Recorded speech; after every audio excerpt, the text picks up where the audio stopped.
పత్రికా విలేకరులకు, social media ఇన్ఛార్జీలకు, సోషల్ మీడియా బాధ్యులకు, print and electronic media, photo జర్నలిస్టులకు అందరికీ కూడా నమస్కారం.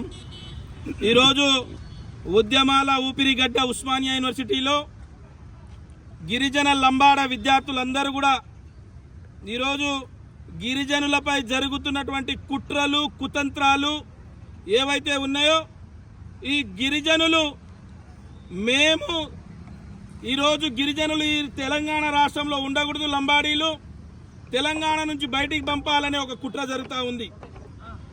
ఇక్కడ తెలంగాణలో లంబాడీల యొక్క చరిత్ర తెలవకుండా కావాలని చెప్పేసి రాజకీయ పబ్బం గడుపుకోవడానికి కొంతమంది కుహనా రాజకీయ నాయకులు ఈరోజు వాళ్ళు గిరిజనులలో ఉన్నటువంటి లంబాడీలను ఎస్టీ జాబితాలకెళ్ళి తీసేయాలని చెప్పేసి సుప్రీంకోర్టులో కేసు వేశారు.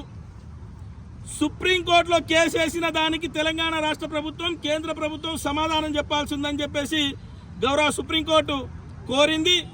మేము తెలంగాణ రాష్ట్ర ప్రభుత్వానికి, ప్రభుత్వ ప్రధాన కార్యదర్శి రామకృష్ణరావు గారికి, తెలంగాణ రాష్ట్ర ముఖ్యమంత్రి రేవంత్ రెడ్డి గారికి ఉస్మానియా యూనివర్సిటీ విద్యార్థుల చేత ఉస్మానియా యూనివర్సిటీ లంబాడి విద్యార్థులు PG, PhD, PDF, degree, UG సంబంధించినటువంటి ప్రతి విద్యార్థుల పక్షాన కోరుతున్నాం. లంబాడీలు జాతి పునర్నిర్మాణంలో ఉన్నారు, తెలంగాణ పునర్నిర్మాణంలో ఉన్నారు, హైదరాబాద్ రాష్ట్ర పునర్నిర్మాణంలో ఉన్నారు. తెలంగాణ తొలి దశ తెలంగాణ ఉద్యమంలో అసువులు బాసిన ఠానూ నాయక్ నుండి మొన్న రేవంత్ రెడ్డి పదవి ఎక్కే ప్రవీణ్ నాయక్ చనిపోయే వరకు కూడా తెలంగాణ రక్తము ఈ తెలంగాణ భూమిలో ఉంది.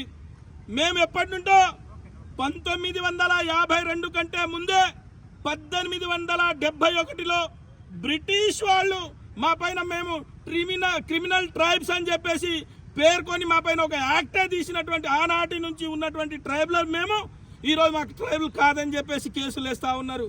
కావాలని మేము అన్నదమ్ములుగా ఉన్నటువంటి ఏదైతే గోండు, కోయ, లంబాడి సోదరులు ఎవరైతే ఉన్నారో మా మధ్యలో కావాలని అశాంతి రేపి, చుచ్చు రోపి, కుట్ర చేయాలని కోరుతా ఉన్నారు.